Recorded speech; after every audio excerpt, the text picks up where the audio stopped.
Deus querido Pai, muito te agradecemos, Senhor, por mais esta oportunidade que estamos tendo de aqui estarmos, de ampliarmos o nosso entendimento sobre as leis de Deus à luz da doutrina espírita. Obrigada, Senhor, por mais esta oportunidade. Graças a Deus e que assim seja. E com vocês, Celi. Uma boa tarde para todos nós, dando sequência, portanto, ao assunto sobre a influenciação dos espíritos em nossos pensamentos, em nossas ações. A gente entrou nesse capítulo agora, em O Livro dos Espíritos. Semana passada, nós fomos até esse quadro aí, quando a gente viu que não há um mundo espiritual à parte para os espíritos, que o mundo espiritual está exatamente onde nós estamos.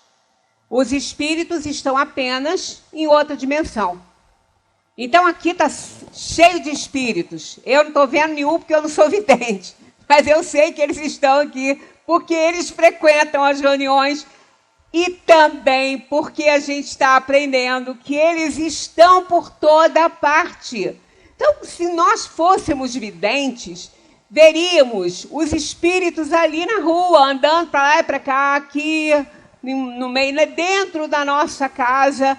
Às vezes as pessoas falam, eu tô ansiosa, estou preocupada, vem aqui no centro e fala, porque o meu filho ou o meu neto, alguma coisa que as crianças, às vezes, elas têm evidência natural por conta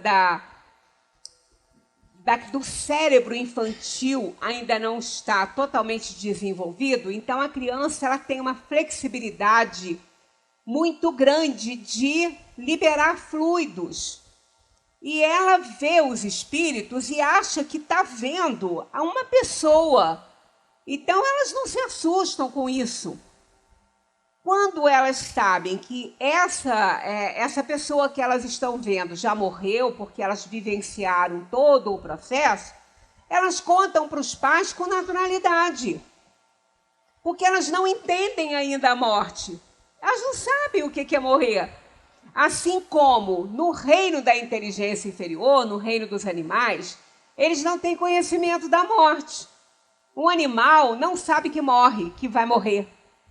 A única coisa que ele percebe pela intuição dele é que ele está ficando com aquela organização física dele, com o corpinho dele muito fraco, e ele percebe que ele não consegue mais fazer as coisas que ele sempre fez, que ele não consegue mais andar, que ele não consegue mais comer direito, ele não consegue mais levantar para fazer suas necessidades. Ele percebe isso, ele vê, ele sente, tem certeza que algo está muito errado com ele. Porque ele é instintivo. Né? Então, ele vê um passarinho, ele não corre mais atrás daquele passarinho, ele não consegue. Então, ele vê que as atividades dele não estão mais podendo ser realizadas por ele. Então, isso é da própria natureza animal, porque ele não tem livre-arbítrio, ele não tem conhecimento da morte. Então, ele mesmo, ele começa a não querer mais estar naquelas condições, que ele não pode mais fazer nada. Ele não pode mais levantar, ele não pode mais andar, ele não pode mais comer, não pode mais brincar. Então, ele começa a entrar, a fazer uma introspecção nele mesmo, né? Essa alma animal, que é uma alma, não é espírito ainda, porque espírito era no reino dos humanos, mas é uma alma, é um princípio espiritual que está ali em evolução. Então ele começa a não comer e não beber, porque intuitivamente ele sabe que não comendo e não bebendo, aquilo tudo ali vai acabar, porque ele vai acabar definhando. Mas ele não sabe que morre, ele não tem esse conhecimento que ele morre. Mas ele tem conhecimento que não está podendo mais viver. Então, automaticamente, intuitivamente, ele começa a fazer a sua própria autodestruição física, para que ele saia de uma situação que ele não está mais podendo controlar. O que não pode acontecer no reino da inteligência superior, no reino nominal, E que acontece. Não pode, mas acontece. Quantas pessoas, né, que a gente conhece, que às vezes conversam com a gente sobre isso. Ah, eu não aguento conviver com a ausência da pessoa amada que se foi, né? Eu não aguento conviver com a ausência, eu jamais me mato porque eu não tenho coragem para isso, mas eu não tenho mais prazer de nada, não tenho mais prazer de viver. Aí ela entra no mesmo processo que o animal entra quando ela começa a tomar a mesma atitude que o animal toma, que é não se alimentar, não ter mais prazer de ir a lugar nenhum, não ter mais... Ela entra num estado depressivo grande que ela acaba acelerando com isso a sua partida daqui. Aí, quando a gente fala para ela, ah, mas você... Para essa pessoa, né? Mas você está se matando. Não, eu não quero morrer, mas eu também não quero viver. Eu digo, olha, vida e morte estão caminhando juntas. Se você não quer viver, automaticamente você quer morrer. Não, eu não quero morrer. Eu falei, então, se não quer morrer, viva. Procure viver. Faça por onde, da sua organização física, continuar produzindo princípio vital e você receber princípio vital, senão você vai morrer e vai morrer de maneira indireta, um suicídio indireto, mas vai ser um suicídio. Porque é você que está provocando isso, né? Então, é mais ou menos isso que acontece. Então, o animal não tem conhecimento da morte, mas nós temos, não é? Nós temos conhecimento da morte. E quando a morte acontece para o corpo físico, o espírito continua, muitas vezes ligados aí às coisas que fazia, ainda ligado à sua casa, ao seu ambiente. E esses espíritos, às vezes, são vistos por essas crianças. E essas crianças falam, e aí a mãe começa a se assustar. Ah, meu Deus, será que ela está ficando, tadinha? Ela está ficando com algum problema? Eu preciso levar para um terapeuta, para um psicólogo? Não precisa. A criança vê. A maioria das crianças veem os espíritos como também. A maioria dos animais também veem os espíritos. A maioria deles. Porque eles têm conhecimento disso, mas eles veem como se fosse vivo, né? Eles pensam que a pessoa está ali, né? Como sempre esteve. Mas, independentemente disso, a nossa casa é cheia de espírito. Aí a pessoa fica assustada, fala assim, ah, meu Deus, fulano está vendo espírito, está dentro da minha casa. Eu digo, minha amiga, a sua casa tem muitos espíritos. Não tem, porque eles estão na dimensão espiritual, eles nem veem você, eles nem sabem, muitas vezes eles nem te veem ali. Alguém lembra do filme Os Outros? Alguém assistiu? É aquilo. É aquilo ali. Eles coabitam, eles convivem conosco. Muitas vezes não nos veem, mas quando tem algum médium clarividente ou alguma pessoa mais sensitiva na casa, percebe.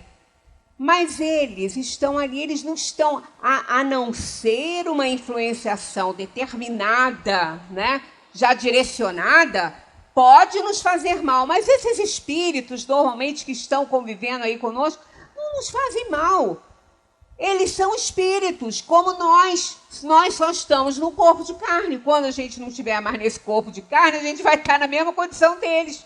E muitas vezes, dentro da nossa casa, no ambiente de trabalho, até que se compreenda que não pertence mais a esse mundo.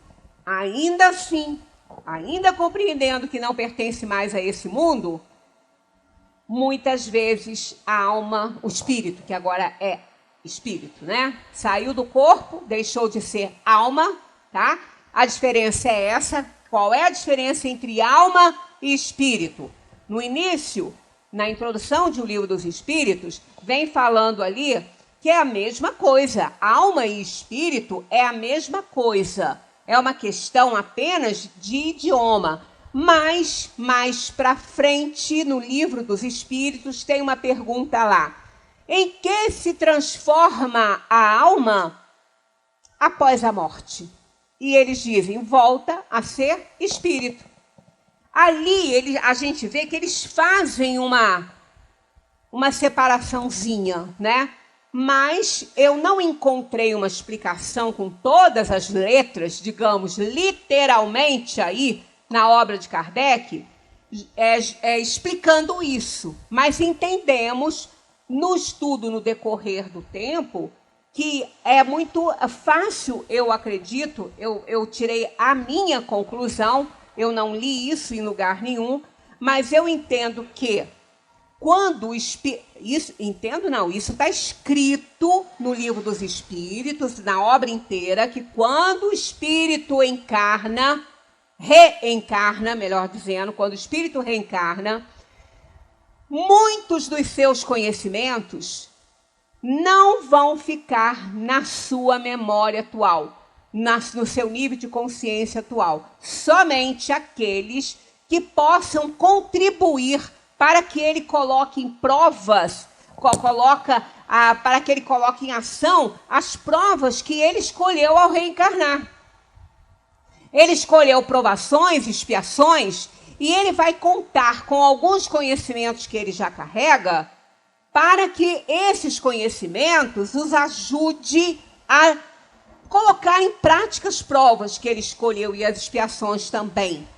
Não é? Porque nós não somos criados na hora que nós nascemos. Começamos uma palestra domingo agora, falando que nossos filhos são espíritos.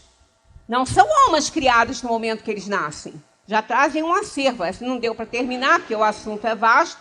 Na próxima vez que estivermos juntos aqui no domingo, eu vou terminar essa palestra falando nossos filhos são por quê, né? Quem somos nós, quem são eles, e explicando isso. Então, se o espírito ele já reencarnou inúmeras vezes, ele tem conhecimentos no seu arquivo espiritual, nos núcleos e em potenciação da alma. Quem explora isso muito bem é Jorge Andréa no seu livro, né?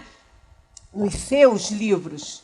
E então, quando a gente vai reencarnar, o espírito ele vem com os conhecimentos que lhe são permitidos para que ele possa realizar suas atividades aqui nesse mundo.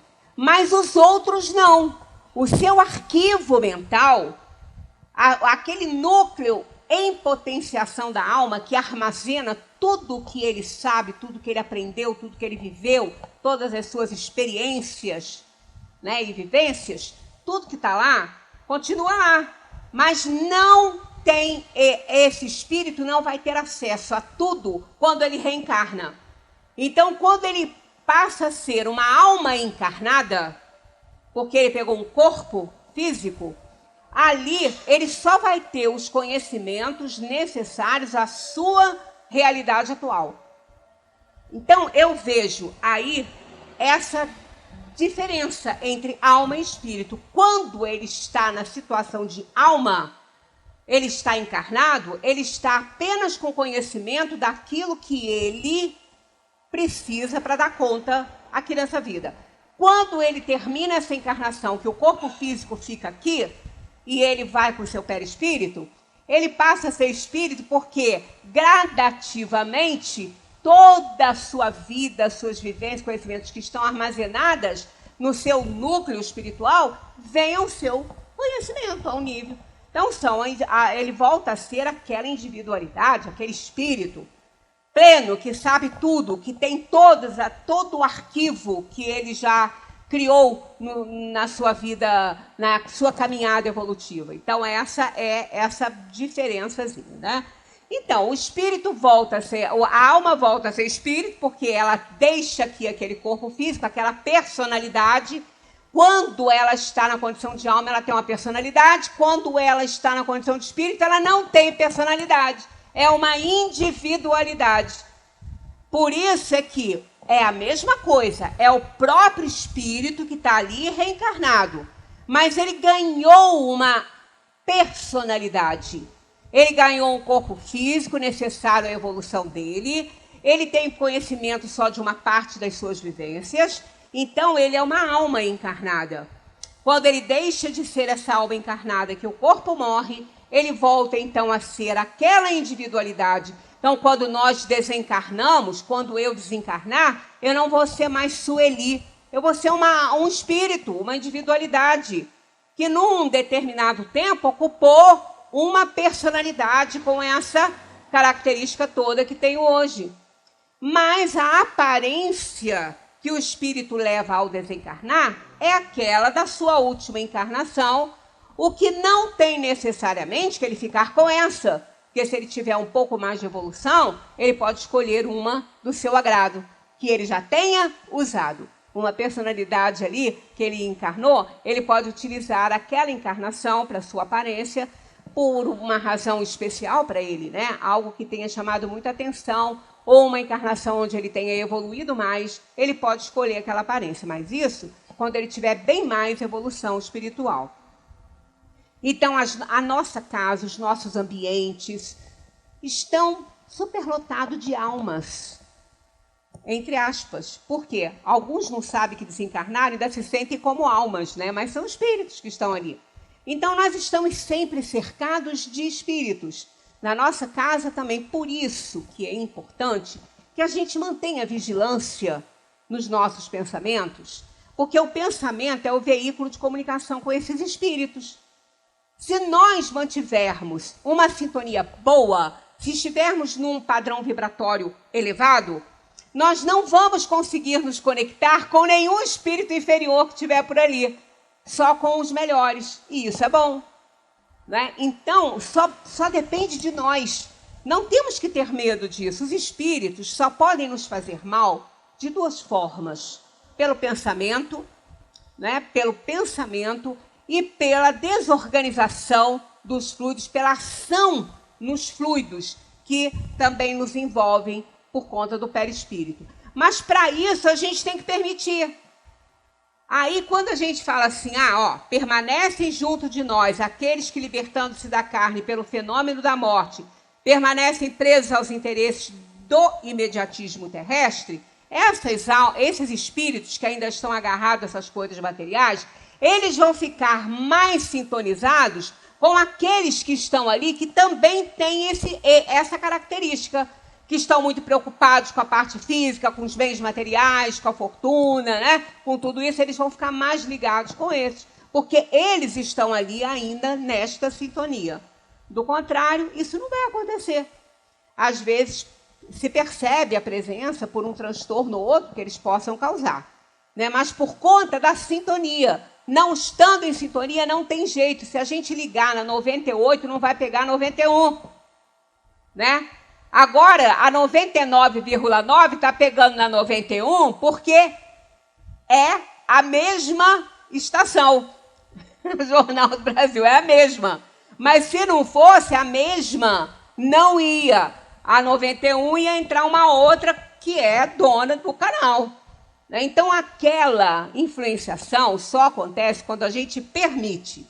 Então, olha só, é toda uma população invisível que nos acompanha e influencia, como disse o apóstolo Paulo na Epístola dos Hebreus, segundo a qual somos rodeados por uma nuvem de testemunhas. Estamos o tempo todo sob uma nuvem de testemunhas. Por isso, quando Jesus, em várias passagens, pede que a gente vigie os pensamentos, é por isso. Porque se baixamos o padrão vibratório, aqueles espíritos que estão ali naquele momento vão ser atraídos para nós.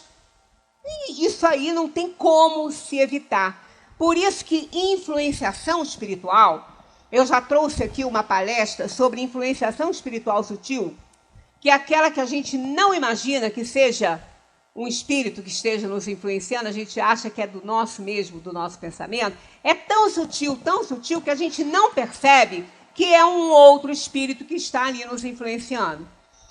Então, esse tipo de influenciação, a gente não pode evitar.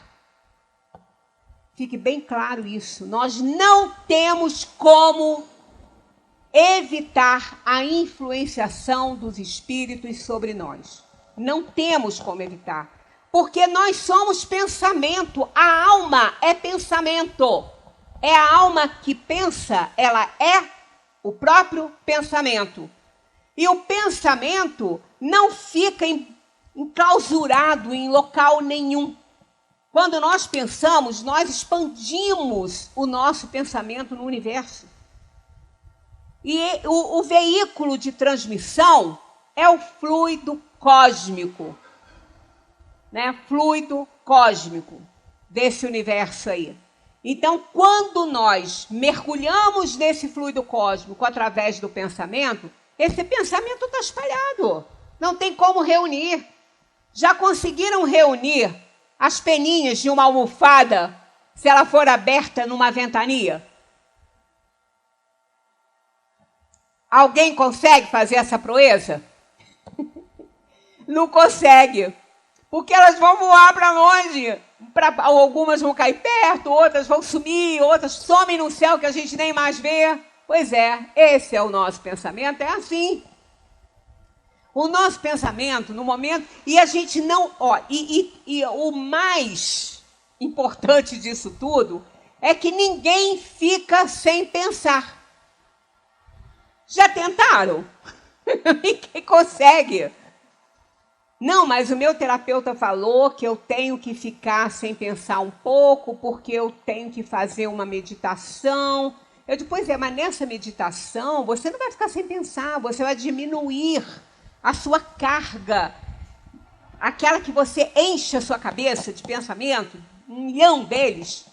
Eu sei que eu até esqueci o número, mas eu tinha anotado, a ciência conseguiu contar, não sei como, né?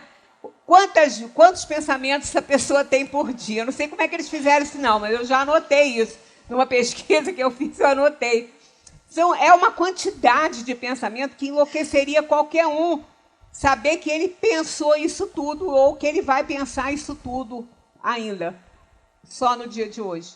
Então, é uma loucura, realmente. Mas por que isso? Porque a alma é imortal, ela que pensa, ela é o próprio pensamento. Então, não para de pensar, em momento nenhum. Então, se nós não paramos de pensar, o pensamento, nós estamos o tempo todo com o nosso pensamento mergulhado no fluido cósmico. O tempo inteiro, a gente precisa pensar nisso. Esse é um pensamento que tem que ficar na nossa cabeça o tempo todo. Eu estou espalhando pensamentos pelo cosmos o tempo inteiro. E aí é que a gente, nesse caso, não consegue interromper ou não ter influenciações de espíritos, porque essa influenciação dos espíritos é por conta do pensamento deles também, que também é o mesmo do nosso, é a mesma coisa. O espírito está desencarnado, mas ele pensa o tempo todo, é a alma, não é o corpo que pensa. Então nós estamos sempre conectados. Não há nada, a física quântica, eu não entendo nada disso, mas já ouvi um físico quântico falar que estamos conectados todo o tempo no universo, o tempo inteiro. Então, não importa qual é o planeta, qual é a estrela que o espírito está lá, encarnado ou desencarnado, ele capta o pensamento porque ele está solto no oceano cósmico. Aí, olha a nossa responsabilidade ao pensar. Então, se os pensamentos forem bons, a gente não tem que temer isso. Para quê? Pensamento bom atrai bom espírito, e é tudo que a gente quer perto da gente. Bons espíritos. Então, essa influenciação sutil não tem como a gente impedir. O que a gente pode impedir? A qualidade delas. A qualidade dessa influenciação. Isso a gente impedir, não, perdão, controlar. Nós não podemos controlar as influenciações, mas nós podemos controlar a qualidade delas. Se eu tenho bons pensamentos, eu vou atrair bons pensamentos dos outros espíritos. Então, eu posso controlar isso. A minha forma de pensar, a qualidade que eu dou aos meus pensamentos.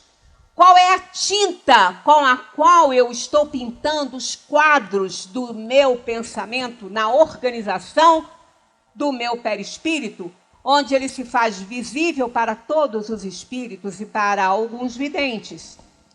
Então, se for uma qualidade boa, eu vou pintar lindos quadros, lindos, definidos, bonitos, que vão ser vistos. Do contrário, o que eu vou fazer ali? Né? Então, aí eu vou atrair espíritos inferiores que vão perturbar a minha vida. Então, Deus não seria justo se ele nos colocasse no mundo sem ter esse controle, através do livre-arbítrio que ele deu a todos, sem ter esse controle, para que fôssemos prejudicados o tempo todo pelo pensamento das pessoas. Mas não é assim. A qualidade dessas influenciações, ela é dada por cada um de nós. Então, a gente não pode controlar a quantidade, não pode controlar a questão de ela acontecer independentemente da nossa vontade. Mas a qualidade, sim. Conhecem os nossos pensamentos, olha aí, ó, mais secretos e muitas vezes aquilo que desejaríamos ocultar de nós mesmos. Nem atos, nem pensamentos podem ser dissimulados para eles. Por essa razão.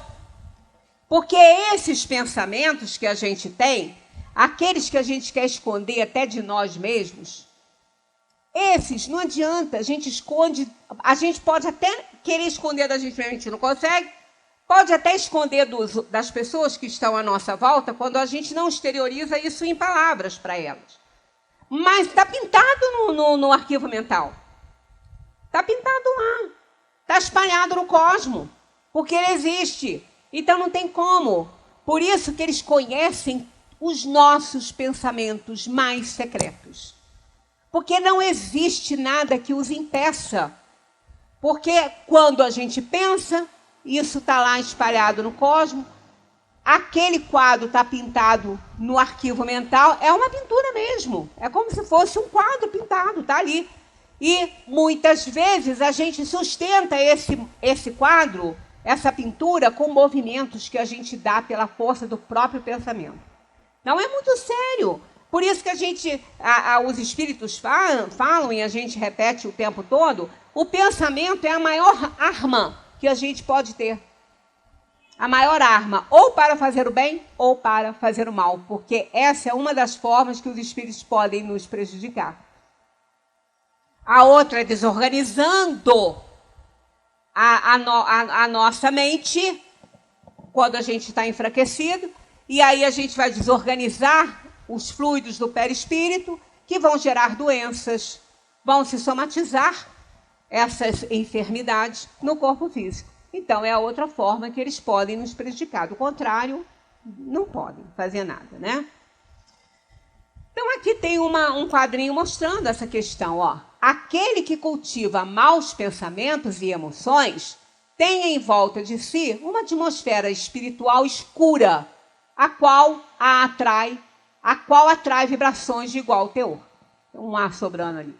E exatamente isso é a lei de atração. Isso é uma lei universal. A gente não tem como se livrar disso, não. Temos pensamentos próprios e outros que nos são sugeridos. Olha o que eles dizem, ó. Vossa alma é um espírito que pensa. Não ignorais que muitos pensamentos vos ocorrem a um só tempo sobre o mesmo assunto e frequentemente bastante contraditórios. Pois bem, nesse conjunto há sempre os vossos e os nossos. E é isso o que vos deixa na incerteza, porque tendes em vós duas ideias que se combatem. Olha só. Já passaram por essa experiência, com certeza, inúmeras vezes? Quando a gente pensa uma coisa, a gente quer realizar alguma coisa, aí a gente pensa imediatamente um pensamento contrário àquela ideia. Aí a gente pergunta para a gente, eu estou ficando doido, eu estou pensando uma coisa e eu mesma estou me contrariando? Não. Tem alguém ali. Muitas vezes, aí, o que a gente pode fazer? Analisar o conteúdo. Se algum espírito estiver contrariando a nossa ideia, se acontecer isso, tiver uma contrariedade, algo que se opõe àquela ideia, vamos analisar a ideia. Nós temos condições para isso. Vamos colocar a análise da razão e do coração. Vamos pedir auxílio ao anjo da guarda, o espírito protetor. Ele precisa ser chamado. Ele precisa ser cogitado na nossa vida. Senão ele fica ali, mas ele não interfere no livre-arbítrio. Então, a gente vai botar aquela ideia, a análise da razão e do coração e ver, ela é boa ou ela é ruim? Aí vai ficar a critério nosso, através do nosso livre-arbítrio, de fazer a escolha. Porque muitas vezes, aquela ideia primeira que é nossa, não é boa. Aí vem um bom espírito auxiliar o próprio anjo da guarda, que a gente já pediu ajuda, ele vem e dá uma ideia contrária. Tipo assim, amigo, não, isso aí não dá certo não, é melhor você fazer assim, ó. Né? Minimiza a situação, faz com mais amorosidade que não vai dar certo.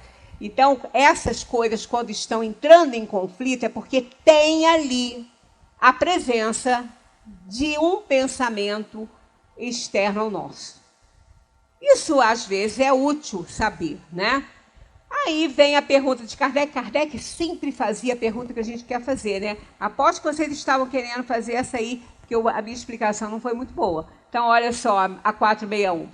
Como distinguir os nossos próprios pensamentos dos que nos são sugeridos? Então, como é que eu posso saber se aquele que eu estou pensando é meu ou se foi sugerido por alguém? Aí eles respondem, ó. Quando um pensamento vos é sugerido, é como uma voz que vos fala. Olha, é uma metáfora isso. Não esperem ouvir uma voz na cabeça, porque isso é esquizofrenia. Tá? Não esperem escutar uma voz na cabeça. Não é. Aí, como que eles estão falando que não é dessa forma? Olha o texto. Aqui. É como. É como. É como uma voz que vos fala. Esse é como não é uma voz que vos fala. É como. Essa voz, ela vem para o seu arquivo mental. Ela entra como se fosse um pensamento seu. Ela entra na estrutura do pensamento. Então, é como, não é uma voz que vos fala. Se vocês estiverem ouvindo vozes, procurem o centro espírita para receber passes, tomar água magnetizada, estudem a doutrina espírita e procurem um psiquiatra, porque vocês podem estar sofrendo de esquizofrenia. É sempre assim? Não, a gente nunca pode dizer que as coisas são sempre de uma forma, mas a chance de ser isso é muito grande. Ah, então se eu tiver esquizofrênico, eu não tenho? Ou nenhuma obsessão, nenhuma influenciação? Tem sim. Sempre temos. Porque os espíritos se utilizam de tudo a todo momento. Né? Então, se temos um transtorno mental, se temos uma doença mental, para eles fica muito fácil, eles vão entrar por ali. Eles vão entrar por ali. Então, aí a coisa fica difícil, porque além de você já ter o problema, você também tem a influenciação. Então, tem que ser tratado dos dois lados. Você vai ser tratado num centro, com passes, água magnetizada, estudos da doutrina, para você fortalecer sua fé, mas também você vai ser tratado por um profissional da psiquiatria que vai te auxiliar para diminuir um pouco essa incidência de vozes, porque os esquizofrênicos sofrem muito e é muito perigoso. Aquele professor que teve um filme lindo, que eu não me lembro mais o nome, que ele sofria de esquizofrenia, ele não fazia muita diferença entre o que era o espírito falando com ele e o que era a voz falando para ele, porque ele tinha os dois processos. Os dois processos ele tinha. Aquele filme é interessantíssimo no estudo que a gente faz, porque ele mostra os dois lados. Ele mostra não só a esquizofrenia, que ele era o transtorno dele, mas também mostra a influência espiritual que existia dentro dessa chance que o espírito encontrava por conta da doença dele. Então, sempre tem os dois lados, tudo tem os dois lados. Né? Porque os espíritos que não nos querem fazer bem, eles ficam aproveitando nossas fraquezas, nossas doenças do corpo físico e exacerbam tudo isso, né? E nós estamos numa fase onde a depressão está tomando conta, é a doença do século. É tão fácil obsidiar um deprimido, tão fácil. Então, a gente precisa dos dois lados do tratamento, nunca um só. Nunca um só, porque nós somos seres tridimensionais. Nós somos espírito, perispírito e corpo. Então, nós vivemos no corpo, vivemos lá e cá, né, através do perispírito, com os fenômenos espirituais, e vivemos a dimensão espiritual quando nos emancipamos pelo corpo, pelo sono do corpo. Então, somos seres tridimensionais. Por isso que a gente tem que sempre fazer um tratamento paralelo. Tratamento material e tratamento espiritual. Então, vamos lá, olha só.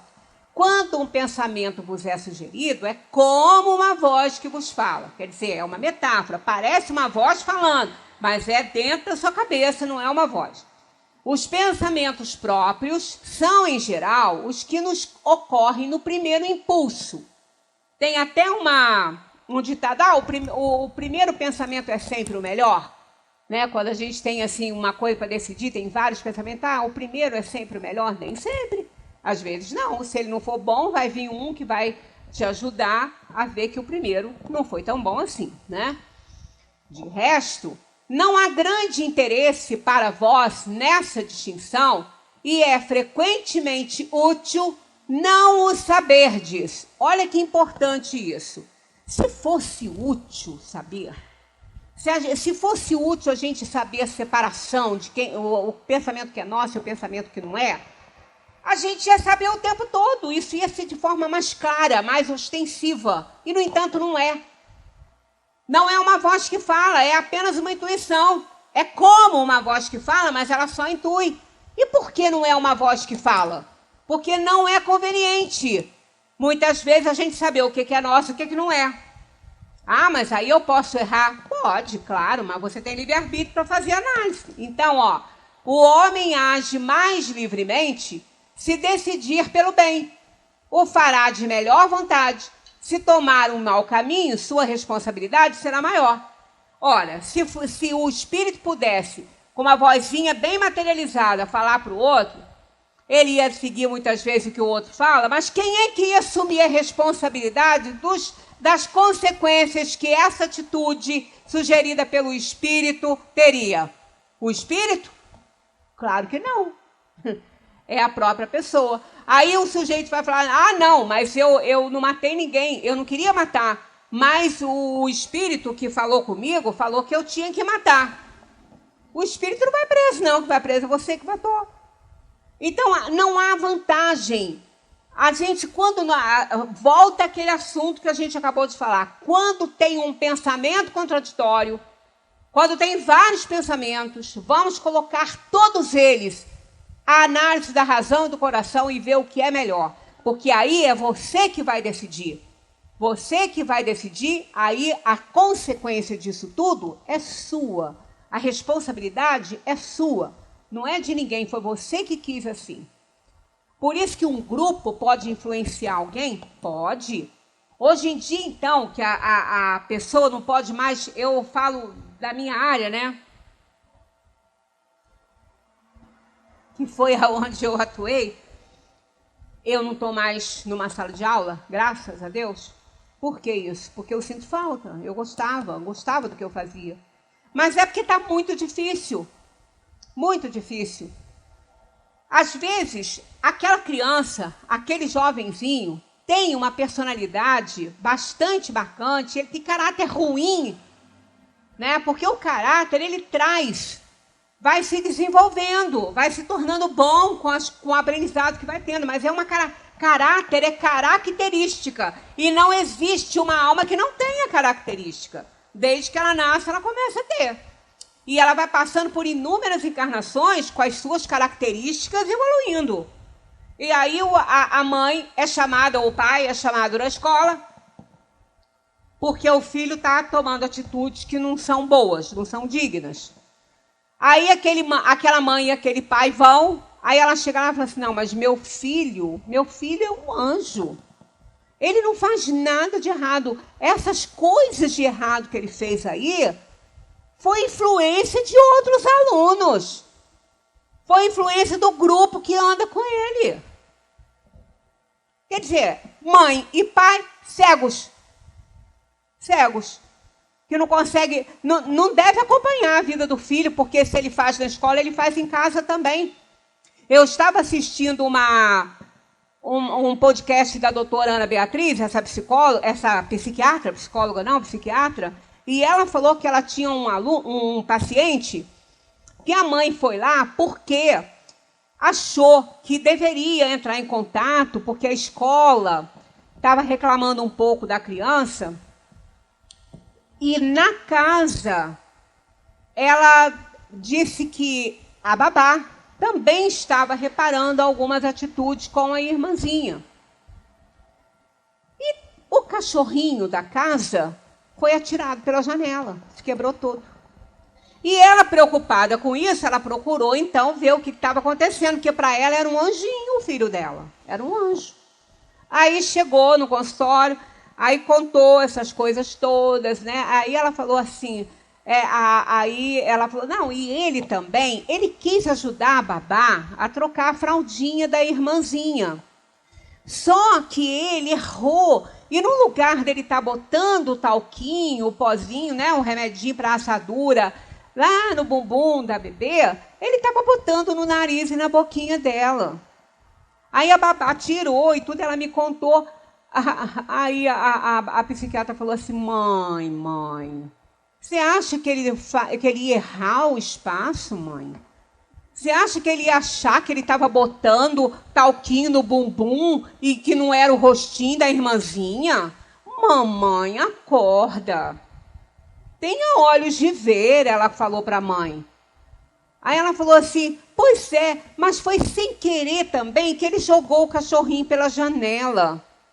Ela falou, mãe, você tem um coração de mãe enorme, mas o seu amor pelo seu filho não pode deixar que você veja as coisas que você precisa corrigir, que você precisa trabalhar nele, né?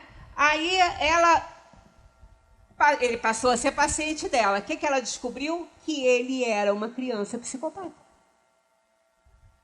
E ela deixou bem claro isso, que psicopatas nascem psicopatas, não se tornam psicopatas. E querem outro diagnóstico dela, outra fala dela. O podcast existe, eu não sei nem para quem que foi, mas vocês podem seguir, porque essa psiquiatra ela é muito interessante, ela nos alerta para muita coisa. Ela falou assim, não tem tratamento. Psicopatia não tem tratamento.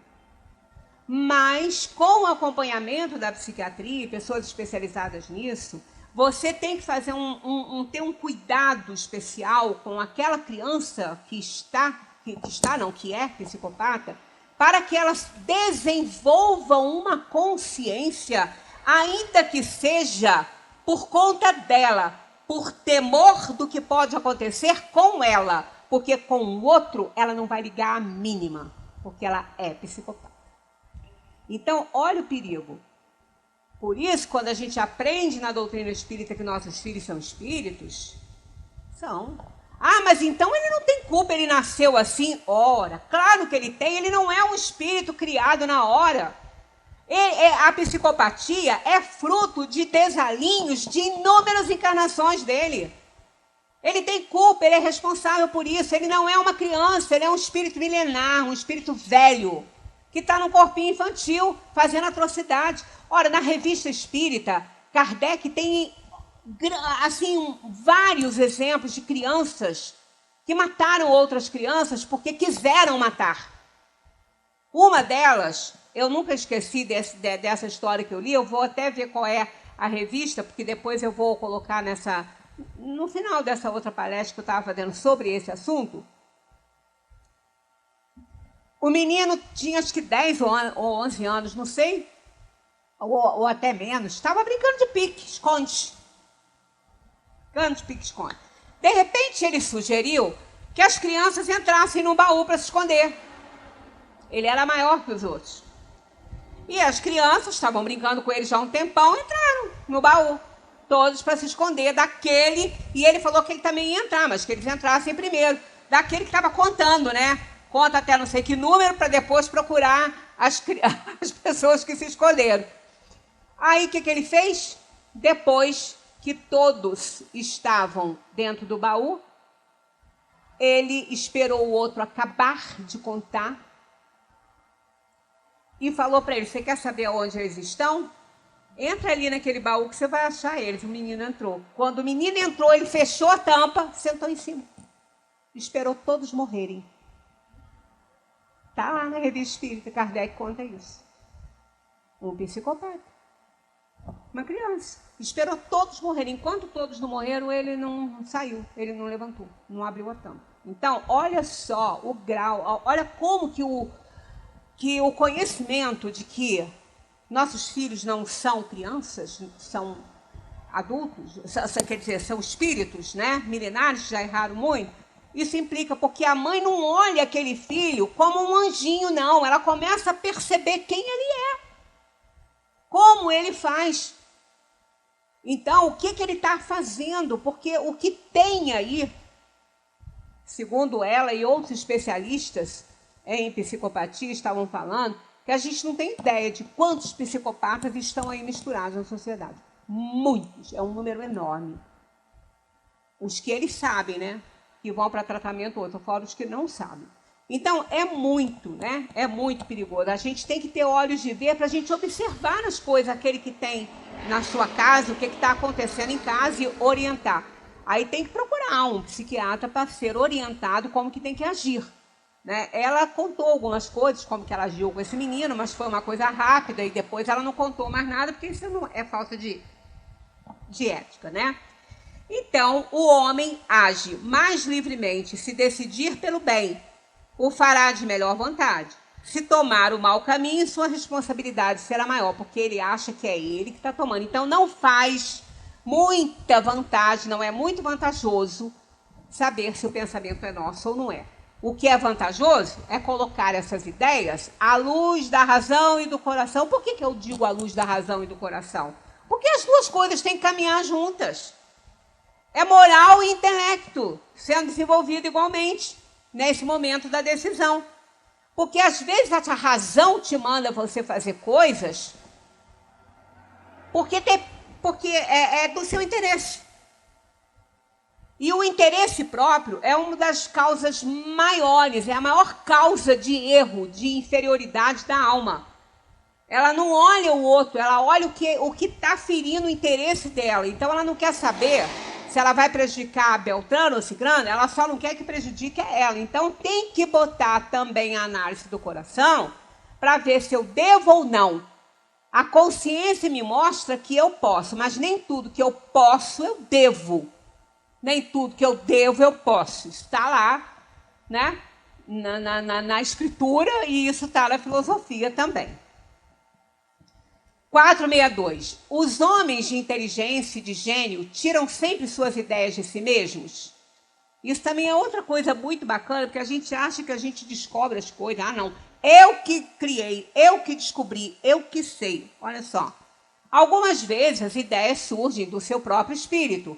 Mas, olha aqui o advérbio, frequentemente lhes são sugeridas por outros espíritos, que os julgam capazes de as compreender e dignos de as transmitir. Quando eles não as encontram em si mesmos, apelam para a inspiração. É uma evocação que fazem sem o suspeitar. Einstein fez isso, né? Einstein conta numa das suas cartas, e acho que ele falou, mas quem contou não foi ele, foram aqueles, né, que receberam essas informações dele, transformaram aquilo ali em cartas e em crônicas, né, que ele estava numa situação que ele não conseguia concluir a lei da relatividade. Ele estava num desespero porque faltava tão pouco, ele já tinha estudado tanto, mas ele não conseguia fechar aquilo ali.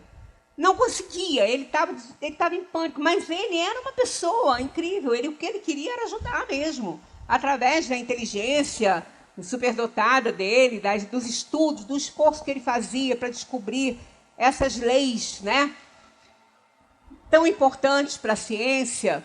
E ele, então, estava quase desistindo quando ele passou por um breve, assim, não foi nem cochilo, porque ele não estava nem dormindo, mas ele falou que parecia que ele estava fora um pouquinho dele. Foi mostrando a ele como o universo funcionava. Num lapso de olhar assim rápido.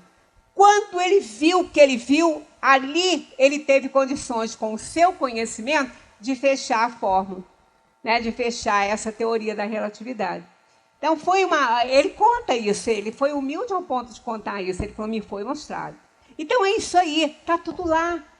Né? Os espíritos estão com esses pensamentos, com essas descobertas. Foi assim com a fórmula do benzeno, foi assim com a insulina. A insulina foi descoberta por um estudante de medicina, que fazia estágio com um grande professor e cientista, mas eles não conseguiam fechar essa situação, tinham a ideia, sabiam o que seria importante e bom, mas não sabiam como. Aí esse aluno, ele deu uma cochiladinha também no sofazinho dele para poder se emancipar, e algo falou com ele naquele momento, aquilo que parece uma voz, né? Como uma voz, mas ele estava meio emancipado. Ligue os canais pancreáticos dos cães e extraia o conteúdo. Foi o que ele ouviu no pensamento dele. Aí ele passou isso para o cientista, porque ele tinha tido um sonho, porque ele falou, parece um sonho, não sei por que isso procede. Eles começaram a estudar e viram que realmente isso procederia. Aí passaram a fazer isso em laboratório e tal, e descobriram aí a insulina. Então é dessa maneira. A gente não inventa, a gente não cria, as coisas estão no fluido cósmico. Aquele que está sintonizado com o bem vai receber. Aquele cientista que está dentro do seu laboratório, tentando descobrir a cura para uma doença, ele às vezes fica 10, 15, 20 anos. Mas por que aquela doença ainda não pode ser curada? Porque ela é necessária ainda num plano de provação e expiação. Mas a hora que ela já pode ser curada, os espíritos que trabalham nessa área vão intuí-lo. Porque aí ele vai descobrir. É ele que vai descobrir para o mundo? Vai ganhar o prêmio Nobel? Vai. Mas não foi dele a ideia. Essa ideia veio porque somos imortais. Os espíritos estão espalhados pelo universo. E nós recebemos as influências boas ou más, dependendo da sintonia dos nossos pensamentos, da elevação ou do rebaixamento do nosso padrão vibratório. Já alcançados ali pela hora, nós vamos continuar isso aí mais para frente. Semana que vem não estarei aqui para continuar, né? Mas teremos Valéria fazendo a palestra da tarde, é um prêmio, né? Porque Valéria trabalha, ela não pode vir, então é uma bênção, um prêmio para a gente aqui na terça-feira, né? Ter uma pessoa diferente aqui fazendo, diferente, que eu digo assim, que não seja eu, né? Vocês terem que me aguentar toda terça.